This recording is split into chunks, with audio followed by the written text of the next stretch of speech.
Hey guys, this is God of Politics. Welcome back to a brand new video. But before we get started with this video, please like this video and subscribe to the channel. Also follow me on Twitter and join the Discord. Those are both linked down in the description. But in today's video, I'm going to be doing the election map for if COVID had never happened. Now, COVID was the #1 issue of the 2020 presidential campaign. There is no question about it. It has changed all of our lives so much.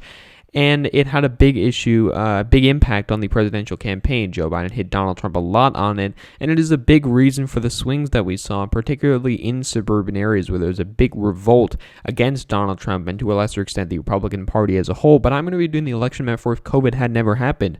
Now, Donald Trump probably would have won this election, but just how much would he have won it by? Now, I'm going to assume that Joe Biden would still have been the nominee because most of the primary discourse that we saw did happen before COVID became the biggest issue in our lives, but he would still have faced up against Donald Trump. And let's get right into what this map would have looked like. So to start off with the safe states that would have gone by over 10 percentage points. By the way, I'm using new colors, the New York Times colors, rather than the default YAPMS colors. Let me know if you like it. Let me know if you don't like it. But I did just want to try this out just to see how it looks. But the safe states for Donald Trump, states going by over 10 percentage points, include Idaho, Montana, Wyoming, Alaska, Utah, North Dakota, South Dakota, all of Nebraska except for the 2nd District, Kansas, Oklahoma, Missouri, Arkansas, Louisiana, as well as the state of Mississippi, Alabama, Tennessee, Kentucky, Indiana. I also think Ohio probably would have gone by over 10 percentage points. I think that it would have been just a couple more points towards Donald Trump winning by just over a safe margin. But, you know, that's up for debate. West Virginia also probably would have been a safe state. Of course, would have been a safe state. And South Carolina would have been a safe state. Maine's 2nd District also would have gone by a safe margin. It went by about 7 percentage points in 2020, 10 percentage points in 2016.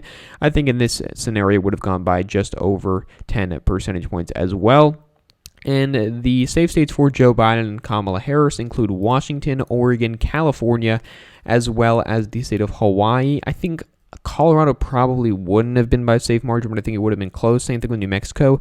Illinois would have been a safe margin as well. New York, Vermont, Maine's 1st District, Massachusetts, Connecticut, Rhode Island, New Jersey, Maryland, Delaware, D.C., and those are all the safe states. The safe states for Joe Biden and Kamala Harris add up to 183 electoral votes. For Donald Trump and Mike Pence, it adds up to 144 electoral votes. Now, getting into the likely margin states, I think Texas would have been a state that would have gone by a likely margin. Texas is a state that Donald Trump won by 9 percentage points in 2016. He won by 5.5 percentage points in 2020, aided a lot by his gains along the Rio Grande Valley, as well as the Latino areas of Houston, and to a lesser extent, the black areas of Houston. And I think that he would have gotten similar gains in those areas, plus doing better in the suburbs, and I think it would have given him a victory probably by about 7 to 8 percentage points. I think a lot of those trends that we saw still would have happened, just to a lesser extent. I also think that the state of Iowa would have gone by a likely margin as it did in real life. I think Donald Trump would have won it by almost a safe margin. I don't think he would have done as bad as he did in a lot of the areas like Des Moines and Davenport. And I think, of course, he would have gained more in the rural areas, and I think that would have given him a likely margin of victory there. So that is all of the likely margin states for Donald Trump. As for Joe Biden and Kamala Harris, I do believe they would have won both New Mexico and Colorado by likely margins. You know, a lot of the trends, they really just weren't going to escape. You do have population growth in the state of Colorado. You have a lot of college-educated voters that, you know, did swing against Donald Trump in 2016, and I think would have swung to a lesser extent against him in 2020, but they still would have swung, and that would have made Colorado go by around 9 percentage points. I think New Mexico would have gone by around 7 percentage points. An interesting thing, you know, Colorado being to the left of New Mexico, which is something that we hadn't seen historically until the 2020 election. And New Mexico probably would have gone by about 7 percentage points. I think Joe Biden and Kamala Harris would have done worse with Latino voters, and they would have not gotten as many gains in the Albuquerque suburbs with whiter voters, but I do think that they still would have done well enough to be able to win the state by a likely margin of victory. And that is going to be all of the likely margin states, I do believe. So getting into the lean margin states, I think first is the state of Florida. It went by about 3 percentage points in real life. I struggle to see how it would have gone by very much more. Sure, Trump would have done a little bit better in Pinellas County, Duval County, But I don't think Joe Biden would have done much worse in the Miami-Dade area. It already swung 20 points to Donald Trump. So I think that it probably would have gone by around 4 percentage points in this scenario. But, a very strong performance for Donald Trump regardless. Georgia is another state that I think would have gone by a lean margin.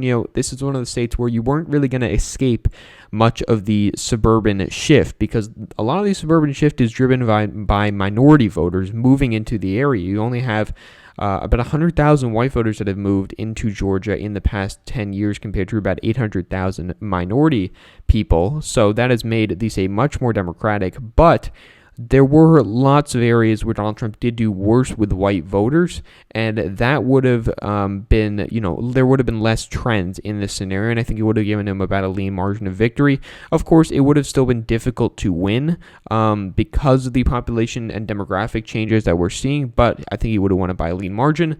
I also believe he would have won the state of North Carolina by a lean margin. North Carolina is a state that I think he would have won by almost a likely margin. I think he would have won it by just shy of 5 percentage points. I think he wouldn't have done as bad in areas like Mecklenburg County, as well as in the whole Research Triangle area, those 3 big cities, plus the many other smaller cities where Joe Biden made gains. Plus, Donald Trump would have made gains, more gains in the rural areas along, the areas where North Carolina's 9th congressional district is, Robinson County, those kinds of areas. In North Carolina, Donald Trump would have made gains.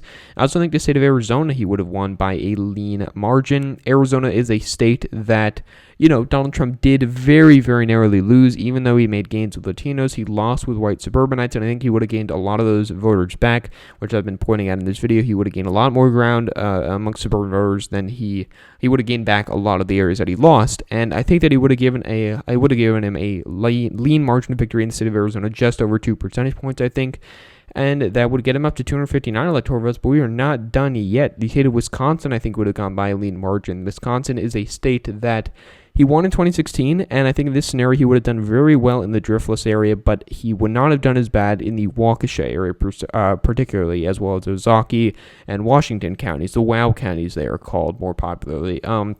I think it would have given him a lean margin of victory, probably by around, 2 to 3 percentage points. This still would have been a reasonably close election, but Donald Trump would have handily won it. So I think that he would have gotten the victory in Wisconsin by a lean margin. Michigan, we're going to leave. Actually, I think we can put Michigan lean margin. I say this election is close in historical standards, but really the tipping point state would have been by about 3 percentage points, which I think would have been the state of Michigan in this scenario. I think Michigan's a state that maybe, I think Michigan and Pennsylvania both would have gone by lean margins. It's hard to tell which one would have gone further to the left, because Joe Biden did make gains in the suburban areas of Michigan, but he also made gains in more rural areas, small town areas, and it's hard to classify these, but really Joe Biden did make gains across the state in Michigan, where in Pennsylvania it was mainly in eastern Pennsylvania, particularly in the Philadelphia suburbs, and I think both of these states would have gone by lean margins to Donald Trump, getting him all the way up to 305 electoral votes already, and that is going to be all of the lean margin states. Now, as for the lean margin states for Joe Biden,